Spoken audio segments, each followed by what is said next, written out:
first full week in the books. That was fun. Oh, I mean, I feel for all these kickers, though. How many extra points There were some did we see kicker this weekend? That one was, last night LSU game was, that was painful. It's so exciting to have football back. Yes. Full slate, get a chance to see some of the teams that are going to have a shot at winning national titles. It's going to be an exciting year. And we saw a couple of them going head-to-head on Saturday night in Columbus. That is part of our big story as we take it through the weekend results. We are presented by Gatorade today. Had two conference games, Penn State and Indiana, are winners on Thursday and Friday. By the way, the three conference games in the league so far have been decided by a total of 10 points combined. The non-conference portion of the weekend went flawlessly. Every Big Ten team that played won, some more artistically than others, with Ohio State's victory over Notre Dame, of course, serving as the headliner. This was an unusual OSU win. It was the fewest points they have scored in the Ryan Day era. The defense, I would say, shined more brightly than the offense did. They relied much more on the running game than they typically do. So what did you take from this, Howard? I think one of the things coming into this season that I'd been following all year was the question of whether or not this was really a physical football team and how good they were at the offense and the defensive line. Those questions were answered. And I think the coaches did a great job, but I also think Mickey Marotti and his training group that gets his team prepared was a huge key, because this is what they had been hearing all season. What are we going to do? So they needed to get up to speed, get tougher, get stronger at the point of attack, and they did that. And I think just because they didn't go out and score 50 points, which we expect them to do because they have a great quarterback, great wide receiver room, obviously the running backs are really talented as well. It's an exciting win for them because they were able to win a tough game in a big way. I thought the quote from Ryan Day afterwards, "We wanted to be known as something more than just talented," was so telling. That they heard everyone saying they were soft, that they weren't physical, that they couldn't win this type of game last year. And they did such a great job, I thought, of imposing their will on that game late. Like when you run the ball like they did on that drive to take the lead that was ultimately the deciding factor in the game, that's because you can control it. You can do what you need to at the line of scrimmage. You can rely on your defense. I mean, it just felt like the kind of win that you're going to be really proud of. And again, it quiets the naysayers who didn't think that you could win a physical game like that. 14 plays, 10 of them running plays on that final drive. And it wasn't just Travion Henderson either, right? I mean, Mayan Williams really carried the bulk of the load on that drive. When they needed to throw, C.J. Stroud took what was there. I mean, it just felt like that offense. I understand, fewer than 400 yards would have been their fewest yards all last year. First of all, Notre Dame's really good on defense. This is a veteran group. They're going to have a lot of people trouble this year. But kind of to your point, to show that you can win in that way, that you can win differently than you have before, I got to believe that gives them a ton of confidence going forward, Howard, because now you have evidence for your guys that, hey, if people try to do this to us, this is our response. And that's what you need to be able to do. And I think when you hear Ryan Day's comments, that's why he keeps going back and he keeps throwing out Notre Dame as a top 5 team. This is the 15th, best 15 as far as ranking is concerned, because he knows how important that is. And this is something that they've been drilling all year long. And I thought that CJ did an unbelievable job of just taking exactly, as you mentioned, taking exactly what Notre Dame gave him. And he never started to press in this game. And we started to see that last year. You saw him grow as a quarterback last year. And to me, in this game, he was huge because all he needed was really one really big pass, right, to Xavier Johnson. I thought it was unbelievable because they Notre Dame brought pressure, and he just waited. And Johnson ran an unbelievable route. He turned the defender in a circle and was able to come up with a play. And that's the kind of stuff you need to be able to do if you want to win national championships, if you want to go out and impose your will on people. I thought we learned so much more about this offense because of having to win it a different way. And I think also, especially like you said, that C.J. Stroud had to be patient for when that one moment, right? When Notre Dame blitzed the safeties and there was an opportunity and he takes it. I think, too, I look at the fact that they did not have any runs for negative yardage. Like the blocking was better. The tackles for loss, 6 tackles for loss in that game, which is more than Oregon, Michigan, and Utah combined last year. Like, they were getting pressured. They were doing things that we didn't see them do last year. And I just think you've got to feel so good about that because you're learning. You're learning that this team can win different ways. Yeah, I'm going to ask Ryan Day about just that, the composure of C.J. Stroud when we have him on later, because that struck me, and we were talking about that in the green room as well, kind of when it happened on Saturday night, the way that he was willing to let the game come to him, really a sign of his maturity. Again, we'll talk to Ryan later. I don't want to lose the defense. Please don't. In all of this, right? Because that was the huge question mark around this team, and it has been the last couple of years. We're in a spot now where over the last 2 years, I've had two of the worst 5 defenses in school history in terms of scoring defense. You basically overhauled the staff. They kept Larry Johnson. Everyone else is new. Bring in Jim Knowles. What struck you guys about the job that they did of slowing down the Irish, who admittedly, look, are breaking in a new quarterback. This will not be the best offense that they face this year, not by a long shot. However, it's still Notre Dame, still a really good team, and they shut them down. What stood out? It was the pressure. It was the fact that they were able to do those things that we are used to seeing out of them when they have a Bosa, when they have Chase Young. And now Mike Hall, not our Mike Hall. Thank goodness he's not our Mike Hall. I think that he could have a similar impact on He's going to take so much credit for this because everyone's going to be talking about Mike Hall every single week now. But no, I mean, like having that emergence, that next great pass rusher, the pressure that they were able to get. Again, they were doing things against an elite opponent that they didn't do against the best opponents on their schedule last year, and it's that pressure. It makes such a big difference. When you can have an interior defensive lineman be able to put pressure on a quarterback up the middle, quarterbacks don't want to see that, right? It's one thing when they know it's coming off the edge, they can always step up.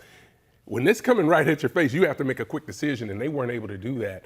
The linebacker play I thought was outstanding, talking about being able to run sideline to sideline.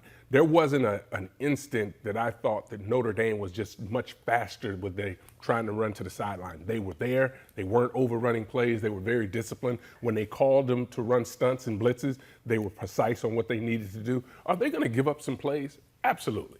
But that's the gave up a play in the first play of the game, right? That's the ebbs and flow of a football game. But I thought their players stepped up, made the plays that they had to make when it was critical. Well, and this was a defense that, as you mentioned, the speed. Last year, that jumped out. I mean, right from the Oregon game in the beginning, they looked slow on every single play. They looked behind the offensive players, and they did not look that way. And it's not that the players necessarily changed. It's not that they had slower players last year. But I think when they have a better idea of exactly what's going on, and you really own the system that you're playing in, you can play that much faster. And I think that's what you saw, particularly out of that linebacker group. Gave up 253 total yards. Tommy Eichenberg was unbelievable in that linebacker crew. Going forward now, they've got Arkansas State and Toledo, and then open Big Ten play with Wisconsin. How about the defending Big Ten champs? Let's dive in just a little bit here on Michigan. They absolutely annihilated Colorado State, 51-7. The defense was tremendous, causing all kinds of issues. They had 7 sacks in this game, and yet it seems like all anyone wants to talk about, Howard, is the quarterback. So let's talk about the quarterbacks. Cade McNamara did not have one of his better games. I think it's fair to point out there were a significant number of drops in there, but still 9 of 18. He had a interception that was overruled that initially looked like it was an interception on the field. So he certainly made a couple of mistakes out there. And then J.J. McCarthy came in and looked really good in very limited work. So what do we make of what's going on with the QBs? Well, we know who gets to start this week, right? Yes. That's the one thing that's for sure. This is a difficult situation. And we saw just how tough this situation is. It can be on your quarterback when you think about the comments after the game. He's frustrated. He was, it's really getting to him. And that's unfortunate, but this is big-time college football right now. And there's J.J. probably needs to be out there. I mean, he gives them so much juice.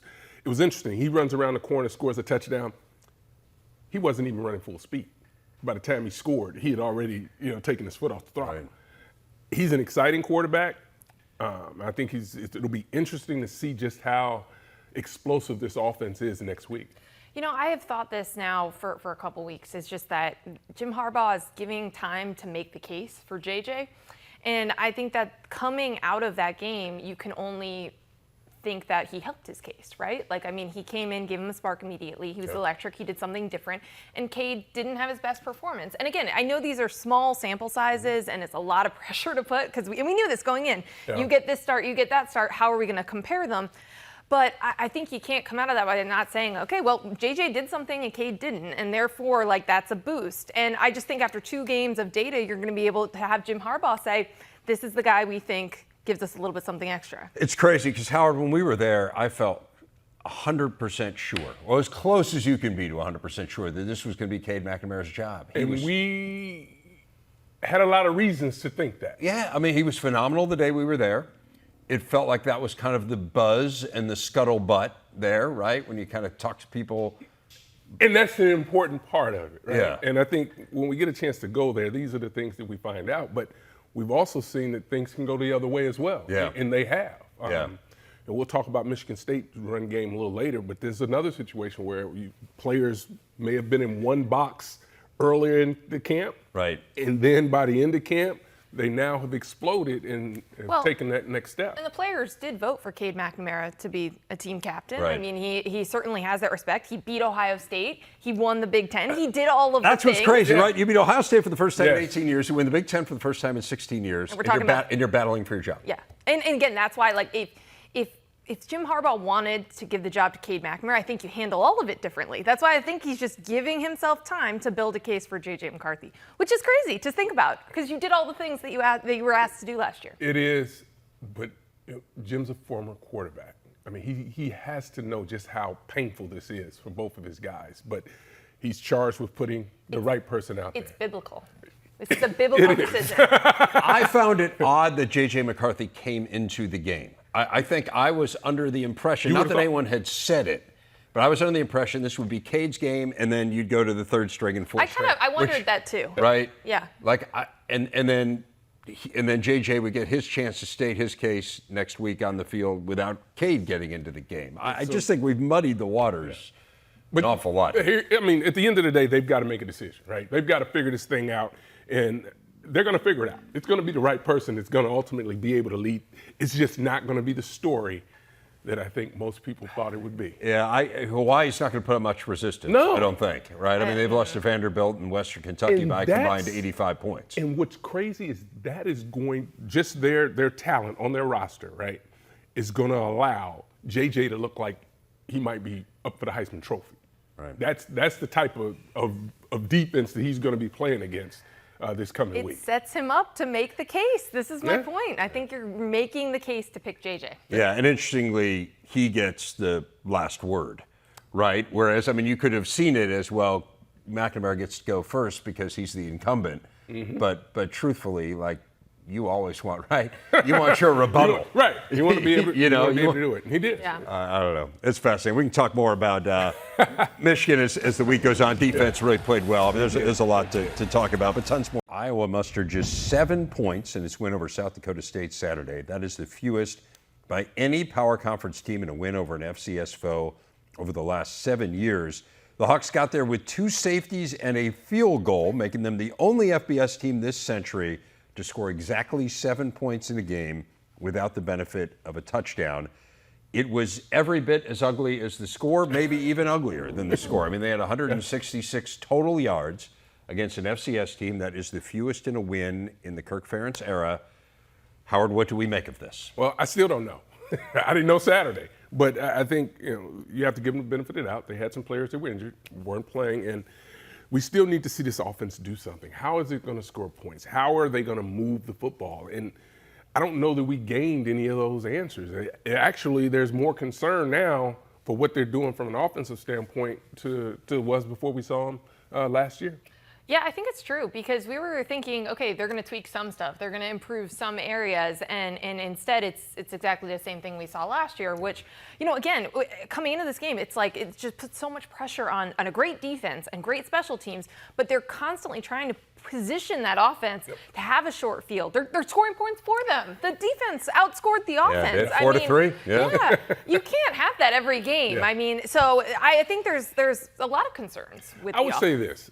Can they just go ahead and win this? This is just who they are, right? Can we accept them for who they are? I think that our challenge, right, is we want to see the ball flying. We want to see a run game. Yeah.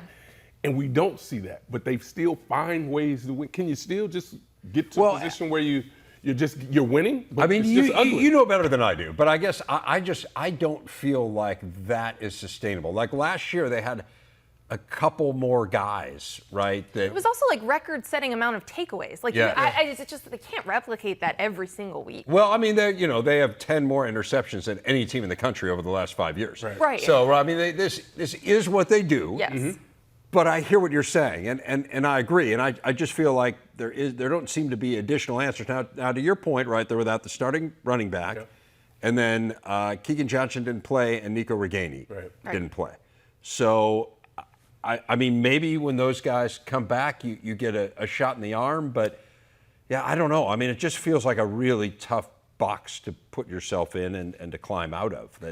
Can you really win like that? Well, what can you change at this point? I mean, you just went through all of fall camp and a spring. So, like, what physically? Nothing. Yeah, okay. And that's the thing we were talking about Saturday. Well, it's nothing you can change. Coach Notre goes through this all the time. Well, what are you going to do? What are you going to do right now? So they seem to find ways to win in a time and an era where we want to see teams score 40. They figure out a way to score. Like, let's just acknowledge that Kirk Ferentz knows what he's doing, right? You think? There's a reason. There are only 3 coaches in the history of this league who've won more games This is in the Big Ten than complimentary Kirk football, Ferentz. as he likes to say. No, absolutely. But I mean, it feels hard to kind of imagine what it's going to look like successfully on offense this year. It's hard to take what we saw on Saturday, what we saw in camp, frankly, and extrapolate that forward and say, now, can guys get better? They can't. I think where it's weird is you expect them to have a really good offensive line, and they just haven't in the last 2 years, and that's kind of the variable. Right, you would think they would just run the ball at the very least, just hand it off. I think, again, it's more just there's 3 points scored by the offense in this game. Like, you need to do something where you're going to put some points on the board in case you can't have 2 safeties. You're not always going to be in positions. Again, you're going to punt well, and you might have some opportunities, but you're not going to. That punt is unbelievable. Corey's hand is unbelievable. I can't believe you said well, and you didn't go great on that. Punting is fantastic. You're the national sports writer of the year. You don't have a better adjective than well? You know how much I love punting. I know. He was the special teams player of the week in the Big Ten, obviously. 10 punts. But I'm just saying, like, between that and then safeties, like, maybe that is the scoring strategy for Iowa this year. I don't know. I don't know. They punted brilliant. But that's a part of it, right? Like an Australian accent, too, for Corey Taylor. Did you hear his accent in the postgame? No, but he has a great one. It is a great listen. It's such a great listen. Look, they have scored 11 offensive touchdowns in the last 9 games combined. So this is, who they're going to be. It's who they are. The defense is unbelievable. I mean, it's unreal how good it is. Look, coaches talk about winning 2 of the 3 phases all the time, right? Yeah. So that's what they're going to win all the time. Yeah. They're going to win special teams. They're going to win on the defensive side. They're going to win them in blowouts too, right? They're going to just need to, figure out a way to manufacture points. And listen, Kirk Ferentz knows exactly what he's doing when it comes to football. That is a team that won double-digit games a year ago, and as we said, they're 11 offensive touchdowns in the last 9 games. So they figured out a way. Another team that won double-digit games a year ago, Michigan State, they won in a very different way, obviously, than Iowa did. They were suspect on defense. They were high-powered on offense. We saw them struggle a little bit, I thought, early on against Western Michigan. It did feel like there was a little bit of boom or bust to them, but at the end of the day, pretty convincing win. What did you take from it? Yeah, the boom and bust nature. I think they're always kind of in that potential to break a big play, have an explosive play, which is what they did last year too. Obviously, when you have Kenneth Walker, you're going to have a lot of those. Yeah. But I thought Jalen Berger was really good. I thought there were some flashes, and again, it's not the world's most challenging opponent for them. But I think they did what they need to do, and they got to shore up some pieces that we thought they were going to. They were better on defense. In the pass game. So, right, I mean, regardless, Western Michigan will throw it all over the place. So they were better in that area. They had some other people step up in the passing game, which was huge for them because Reed is going to get a lot of double coverage. They're going to roll the coverage to him a lot, but you had other people who were able to step up, and they ran the ball. And when you talk about a Mel Tucker team, he wants to be physical. That's what he wants to be known as when you play against Michigan State. And they're able to do that. And there's stuff to clean up, but that's the first game. You should be able to clean it up after a victory. Keon Coleman really stepped up. Again, you have to make up for the absence of Jalen Naylor, and perhaps he's that catch. guy. Yeah. Oh, incredible. Everyone The pointed body out control, everyone pointed out the basketball background. Yes, It really yes. did. Like you really saw that in that catch. No, it was great. And Jalen Berger going over 100 yards. It seems Big. like they got a nice 1-2 punch there with Broussard. Defense, talk about winning in the portal, right? Jacoby Whitman, 4 sacks. The UNLV transfer, he was tremendous. Listen, Mel's going to continue to get calls from people. If he continues to hit like this from the portal, everyone's going to be like, what is this secret formula? But he has been so good at finding guys that fit what they're trying to do, and sure looks like we found another one. You know, it's one of the things, right? You sort of fit what they want to do. Here's the thing. As a player, if you want to play at Michigan State, you don't have a choice. You probably got about an hour after you walk in the facility. You're going to do exactly what everybody else is doing. That's just how they operate right now.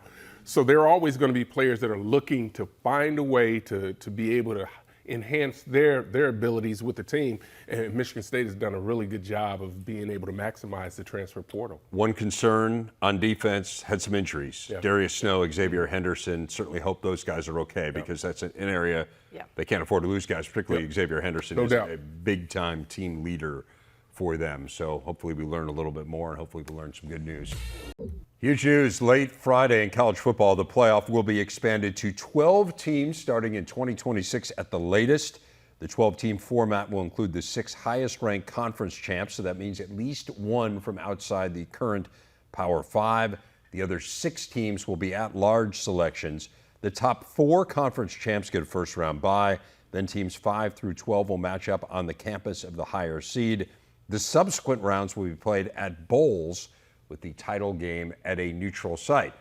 If this seems familiar, it's because it's exactly what was proposed in the summer or spring, I guess it was, of 2021, and we thought it was going to be approved, and then it wasn't, and they sent it back, and now it was approved. So, Nicole, you follow this as closely as anyone, perhaps more closely than any human being should be forced to.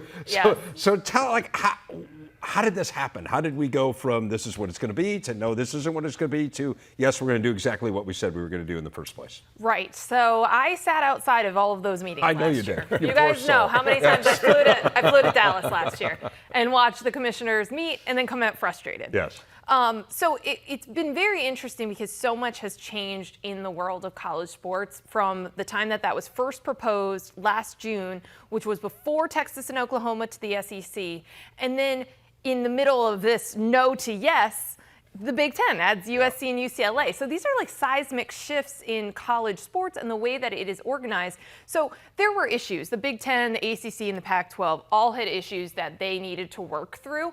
But people were feeling pretty good in June. They had taken a break from each other, which I think was healthy after all of the distrust and the realignment. It sounds like we've turned into a relationship show. Oh, Right. Well, listen, it was tense. I was going to these meetings. I was at the bar the night before. I'm watching the little factions. It's like the movie Mean Girls, you know what I'm saying? Where it's like everyone's got their different tables.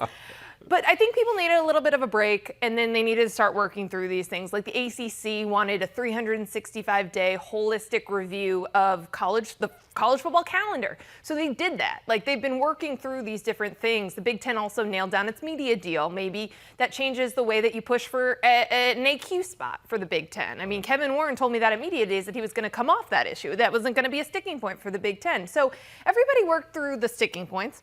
And then I think you also had these presidents saying, well, what's best for college football? You know, it's something that tethers everybody together, all of FBS together, has access for all of these different leagues in different parts of the country. And also, they're going to make a lot more money with a lot more games. Yeah, I think it's great for the game of college football. I think we had gotten to a point where there were only a few regions that were really able to participate. And I think people were getting a little bit tired of that. And now I still truly believe that there are only maybe a handful of teams that could actually go out and win this championship. Right. But to me, the access is important. I really love the fact that they're going to be able to host games on university campuses. How huge are those games going to be? I mean, can you Awesome. imagine a college football playoff home game in Madison? Yeah. I mean, it would be like the biggest thing that's ever happened. Right, and for me, being an old school guy, to me, part of college athletics is going to play in some of these stadiums, these great historic stadiums, and now you're going to get people from all over the country to be able to experience. And I think it's great for the fans. They're going to continue to be able to see, just college football at its whole. Well, I think we'd love to see like an Alabama come to the big house, Yes, right? Or we something would, like wouldn't that. we? I mean, Yeah. that would be really fun. But also, and I'll just technicality, they'll also have an option. They can go to, an NFL stadium if the stadium's not winterized or whatever that looks like. But I think that's going to be really, really fun. I also think because you have that level where we could play for a first round hosting game. Then you also have for that top tier, we could play for a bye. Yeah. And then you have teams playing to get into the playoff. I actually think, for all the talk about is this going to hurt the regular season, those are three different things that teams will be playing for down the stretch of the season. I do think, too, Howard, you made a point earlier that I kind of want to elaborate on because I believe this fervently, too. Like, I think we were in trouble with the consolidation of power in two leagues. We were in trouble. We ran the risk of alienating huge swaths of the country.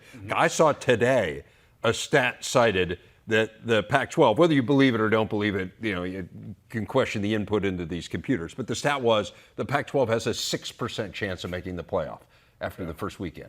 The first weekend of college football. Yeah. Whether you believe it or not is irrelevant, okay? Like maybe it's 15%. But the point is you have a huge swath of the country that does not feel involved in what is happening right now. And we've been through this, right? Where it was LSU and Alabama playing for a national championship and there's a collective yawn from the rest of the country. That's just not good for the sport. These people are stewards of the sport. Yes. This is a national sport, and everyone in the country, whether or not you believe they can win, and I agree with you, by the way, they probably can't actually win it, but participating in it's a big deal. And starting the season with a path to it so that you don't get eliminated in week one or all of these group of 5 leagues, which, by the way, that term might be going away. If we get 6 every single year, maybe we don't have that bright line dividing the Power 5 and the group of 5. Yeah. But I think, right now you have all of these teams that start the season and there is no chance that they're going to be participating in the marquee event that everyone else is. And again, maybe you're not going to win it, but you don't even get to play it out on the field. That's going to change. That's going to go away. It doesn't have to take stars aligning for Cincinnati, who happen to have Notre Dame on the schedule that year, for them to get into the playoff. There would be a path. So it just gives everyone hope. It gives everyone access. It gives that national flavor to a sport that is trying to continue to grow nationally. And it gives these universities that make the playoffs, there's something else to hang your hat on. In college basketball, you talk about making the Final Four, and you can hang your hat on being in the Final Four or the Elite Eight. Now universities say, we're playoff contender. We've been to the playoffs X amount of times. People have banners for making the NCAA tournament. Yes. So you could, that matters too. Yeah, and then you never know what happens when you make it, right? All you need is a shot. UMBC, right? I mean, who knows? And if you win that one game, like that one game lives with them forever. So you didn't win the whole thing. Absolutely. But if you're a 16 seed, which manages to knock off a 5 on their home field, you're going to talk about that for generations. And one more quick point, recruiting. Because right now only we say 6 teams start the season with a real chance to make this. So if you want to play for a national title on your way to the NFL, you pick one of these handful of schools. Yeah. If more teams can make this thing, I think you're going to see the talent spread out a little bit more. I got to tell you guys, I like Ohio State's chances of participating in this 12-team I think they'll make it. I think they have a good shot. But back on Big Ten today, Ohio State's win over Notre Dame Saturday marked the 23rd straight season-opening victory for the Buckeyes. That is the longest such streak in college football, 2 ahead of Alabama.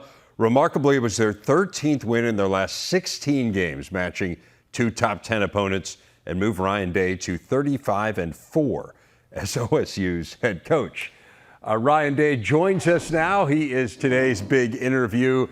Coach, really appreciate the time. Congratulations on a great win. What did you learn about your team on Saturday night? We learned a lot. This offseason, we've spent an inordinate amount of time trying to establish a run game, stop the run, and learn how to win like we did Saturday night. And to see us do that, win that style of game, it was clear what Notre Dame's game plan was going in. They wanted to control the game, limit the possessions, run the football. And so we talked about in the offseason, we have to find ways to win those styles of games. And while it certainly wasn't as clean as we'd have liked it to have been, at times for the first game, top 5 team, with so much buildup going into it. To see the way we played in the fourth quarter was tremendous. So what does it mean that you won a game like that? In other words, how can you carry forward winning that game into the rest of the year? Well, I think we've proven that we can play tough. I think we've proven we can stop the run, and we've proven that we can run the football. So now it's a matter of, are we able to do it each week? And I think it builds confidence. I said to our team, because most of the guys are back from last year, this was really our fourth game where, whether it's, I think Utah was maybe, 10 or 12 or something like that. But, fourth game in a row, we're a top 10 team. And so, when you look at that and you look at some of the stuff that we've learned, that's got to really pay off here as we head into the season. And, losing Jackson early on kind of, got us off pace a little bit on offense, but we were able to kind of figure it out and play really well in the second half. I thought CJ played well in the fourth quarter. I think he was 9 of 10, made some big time throws. So a lot of good things. It's interesting, Coach. You talked a little bit about that toughness here in this interview. You talked about it in the post game on Saturday night as well. I'm interested in the balancing act as a coach. I mean, I do think there's kind of this notion of, let's not worry about the outside noise. Let's not worry about what people say about us. We don't even know what people are saying about us, right? We're concerned with what's happening between our four walls. And yet I think there is an awareness that, hey, kids do know, right? They do hear it. There's social media. There's all these different avenues for them to hear it. So what is that balancing act as a coach between kind of telling kids to ignore the criticism versus embracing some of the criticism and using it as fuel? Yeah, I mean, we're not going to listen to, what other people think and take that to heart. But we also have to take a hard look in the mirror and figure out, what we need to improve on year in, year out, game in and game out, and do a honest assessment on where we're at. And, we did some really good things last year. We played really well at times. We did stop the run at times. We did run the ball at times, but we didn't do it consistent enough to where we need to be. And we know that a lot of teams we play, their game plan is going to be to limit the possessions, run the football, control the clock, and try to keep our offense off the field. So when we're playing in that style of a game, we have to play the way we did on Saturday night. It's interesting how it flipped really in the second half, right? You ran the ball 11 times in the first half, 24 in the second. What were the discussions like between you and the rest of the offensive staff at halftime? Well, the first thing was that we had to convert on third down. We weren't really converting as well in the first half to keep drives going. We kind of missed a few things. And when you're in a game like that, all it takes is a couple third downs you don't convert on, and the game can get sideways fast. So we had to do that. We wanted to get a really good drive coming out of the first half. And if we felt like we did that, then we could keep the good mix of run and pass going, because we still, threw the ball well, late in the game, but we were able to convert on some third downs. I think that's what kept us going, and then we were able to finish some drives in the red zone. I was so impressed with C.J. Stroud just because there's so much hype surrounding him, right? There's all this Heisman talk, and here you are on the biggest stage in college football on opening weekend where you can kind of plant your metaphorical flag and say, hey, I'm the guy that everyone's chasing. And yet, to your point, Notre Dame wasn't giving him a whole lot. And it was amazing to see his patience and how he kind of took what they gave him. And then in the moment, when Notre Dame did blitz, he finds Xavier Johnson on arguably the biggest play of the game.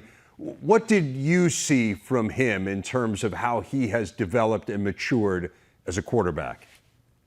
I totally agree with everything you just said. I think that his number one goal and expectation going into this game was to win the game. And because of that, he was able to play his best football in the fourth quarter when, we didn't quite get into a rhythm like we typically do on offense. And that says a lot about CJ. And when you look at his final line, he's 24 of 34, 233, 2 touchdowns, and 9 of 10 in the fourth quarter to beat a top 5 team. So I think it's a maturity for sure. And maybe last year, he would have maybe panicked a little bit. I don't know. But he certainly didn't on Saturday night, and he led us to victory. How about the Xavier Johnson story? I mean, you've got 10 scholarship wide receivers, and 9 of them are 4- and 5-star players. And then you got a guy who's a former walk-on who essentially had MAC offers, like he had maybe Iowa State as well. He chooses to come to Ohio State as a walk-on, and then again on this huge stage, emerges with his first catch, his first touchdown catch. Give people who don't know his story a little bit of background in the way that he has kind of persevered. Yeah, Xavier Johnson came in and really cut his teeth on special teams, starts on all four. He got moved from running back. He actually played some DB at one point, and he just continued to get better every single day. And I think he's a tribute to how special teams can make you a better football player. He practices every day. He's out there. In today's day and age where, the transfer portal is enticing to a lot of people, he hung in there because Xavier could have played at a lot of different places. But in the big moment on Saturday night, he was there. And I think the most impressive thing about Xavier Johnson on Saturday night was, it's 2nd and 22. He catches a 10 or 12-yard play on second down to get it to 3rd and long. He catches the touchdown pass to get us put us ahead. And the next play he runs down on kickoff and makes a tackle inside the 20-yard line. If that doesn't say enough about his heart and what he means to this team, nothing does. So happy for him, and he's going to be a good player for us this season. All right, let's focus in on the defense. It was a huge point of emphasis in the offseason. You hired Jim Knowles. What was the process of going from where you were at the end of last year, where you had consecutive games, you gave up more than 40 points, first time that's happened in Ohio State history, to the performance that we saw on Saturday night, which was a dominant defensive effort? How do you go from that, what happened at the end of last year, to what happened on Saturday? Well, the first thing is, we take a lot of pride in, our culture here and being a family. And so anytime you have to make these hard decisions, it's not easy. There's families involved, there's friends involved.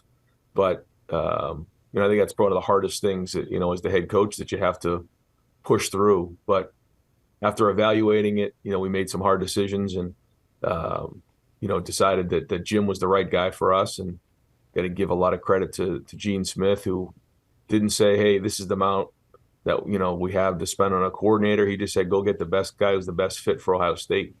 And because of that, able to interview a bunch of different people and felt like Jim was the right fit for a lot of reasons. Then, hired Perry, hired Tim, and then, Larry Johnson's been here for a long time. So that group started to come together. I thought they did a great job hiring sports staff, graduate assistants. Then once they came in and installed the defense with a very hungry, quite honestly, scarred defense who gained a lot of experience the year before, went into the offseason and just grinded and, had to hear about those 2 games, for the whole offseason. And so, they got better. They went against the offense and grinded every day. And there was a lot of excitement. And I think you could see the guys playing with a lot of energy. They were decisive out there. They were playing fast with, as a team. And so it's just a start, but I think you can see the capability moving forward and the potential. There was one significant injury. Jackson Smith and Jigba obviously injured in the game and tried to come back in. What can you tell us about his status going forward? Yeah, we're evaluating him this week and hoping to have him back this Saturday. Having him as part of our offense is a big deal, and he makes such an impact. And not too many guys you can say at the wide receiver position makes everybody else in the field better, but Jackson does. It was great to see some guys step up in his absence, but yeah, it's not a long-term thing, and we'll evaluate him throughout the week and hope to have him on Saturday. Coach, I want to go big picture with you, get off of Saturday's game. There was some big news in college football on Friday, the announcement that the college football playoff is going to expand to 12 teams. As the head coach of a team that has been in the playoff quite a bit and is certainly a perennial contender even for a 4-team playoff, how does the expansion to a 12-team playoff impact you? What's your viewpoint on it? I think it's exciting. I think it's exciting for the fans. I think the potential is very exciting. I think it will change certainly the goals and the approach for a lot of teams.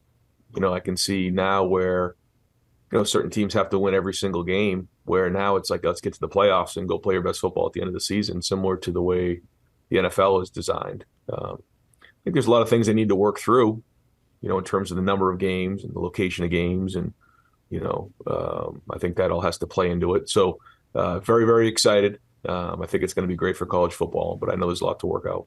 One of the things that has struck me, and I was talking with Barry Alvarez on last week, and we were talking about this, I just feel like When we first heard about the college football playoff, the notion was that there was going to be a lot of emphasis put on strength of schedule. And you kind of saw this rush early on to schedule games like the one you guys played on Saturday night, really good non-conference games. And now it feels like those have petered out a little bit. Like the game like you played Saturday is the exception rather than the rule, because it just seems like if you lose 2 games, you're out, because no one's gotten there losing more than 1 game. And so the incentive is just not to lose. Do you feel like maybe this will move schools to play more games like you guys did Saturday? Because that was great for the sport Saturday night.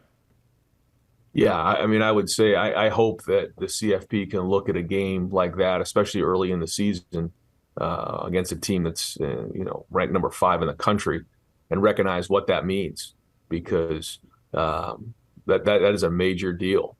And I think certainly with us, who play 9 conference games, and now you add on top of that a top 5 team. I mean, that's a major schedule, and that's a bear of a schedule. So I know they're going to look at that, because I think that matters. And it isn't just about the number of wins and number of losses. I think it's the quality of the wins that you have.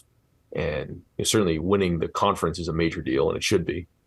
But I know that's going to be in consideration. But moving forward, I don't know. I think that's part of what I was talking about, figuring out the number of games, because if you're going to play in a playoff with 12 teams, that adds more games to the season. So how does that all play in? I think those are all great questions. Coach, I want to leave you with this. The atmosphere looked like it was unbelievable on Saturday night. What's going through your head when you run on the field, you see the stadium packed like that, you see all the celebrities on the sidelines, including a ton of your former players? What are you thinking about as a guy from New Hampshire coaching Ohio State football?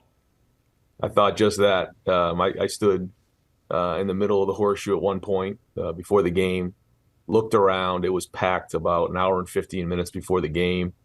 And I'm seeing LeBron James and Jason Tatum and, Justin Fields to Sam Hubbard to Joe Burrow to Zeke Elliott to all the greats who have come before. I think we had over 20 former Buckeyes there. I mean, it was quite a scene. And probably, Ohio State's the only school in America that could create a scene quite like that. The amount of recruits that we had, the families that we had there, it was just electric. And, it's an honor to be a part of this tradition. And, I think so many people who are a part of it, this is why you come to Ohio State, whether you're a coach or a player or you're a recruit. And it was great to be a part of it, and glad we were able to come out of the game with a victory and celebrate that together afterwards. A lot of fun to watch it from afar as well. Coach, congratulations on a great win. We'll look forward to catching up with you again later in the season. Thanks for your time today. All right, Dave, thanks. Wrapping things up on Big Ten today, we did mention a couple injuries at Michigan State. Got an injury update from Mel Tucker. Not great. Unfortunately, Darius Snow, linebacker, is out for the year. Xavier Henderson, uncertain when he will come back. They said he is sore at this point. They do hope to have him back when he is ready to go. I want to talk about a couple other teams. Let's start with Rutgers. This was a huge win.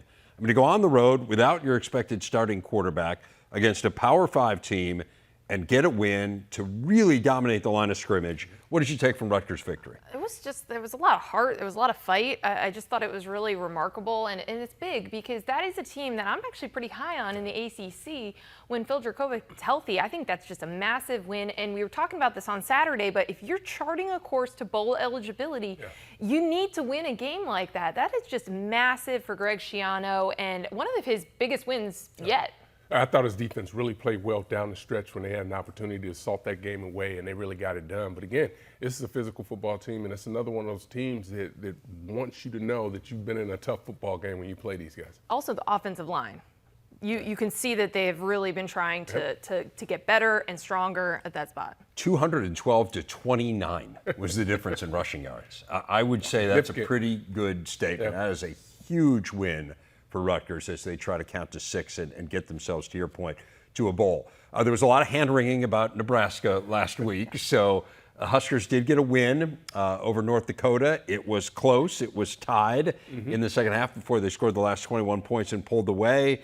Do we feel any differently about Nebraska than we did 3 days ago? Probably still the same questions, I think. I think it was therapeutic at the end. I think they needed to do that. They needed that separation because it was nervous. I was nervous for them for most of that game. Seeing them run the football the way they did, particularly in the second half, was huge for them. And I think you're absolutely right. For them to get a victory in that manner when some things started to go against them will be big for this team's psyche down the road. 244 rushing yards for them after just 110 against Northwestern. Finally, Wisconsin, the Badgers had some big plays. John Torchia, 100-yard interception return, and then Braylon Allen turns around, goes 96 yards for a touchdown, which is the third longest run from scrimmage in Big Ten history as a school record. So there were some big moments for the Badgers. They got another shutout, but it was an inferior opponent. I mean, Illinois State, a 4-win FCS team from a year ago. You make much of it? I do, from the standpoint, Mertz, I believe, was 14 for 16 throwing. He was. So that's huge for his confidence, and also to show that, I can throw the ball and I can complete the passes, and you had receivers step up to make some plays. And he connected with different receivers. I think there is definitely positive energy you can take from that and his accuracy. Yeah, for sure. I mean, he completed 13 straight passes at one point. How about 9 shutouts under Paul Chris now? Only Alabama has more. Jimmy Leonard.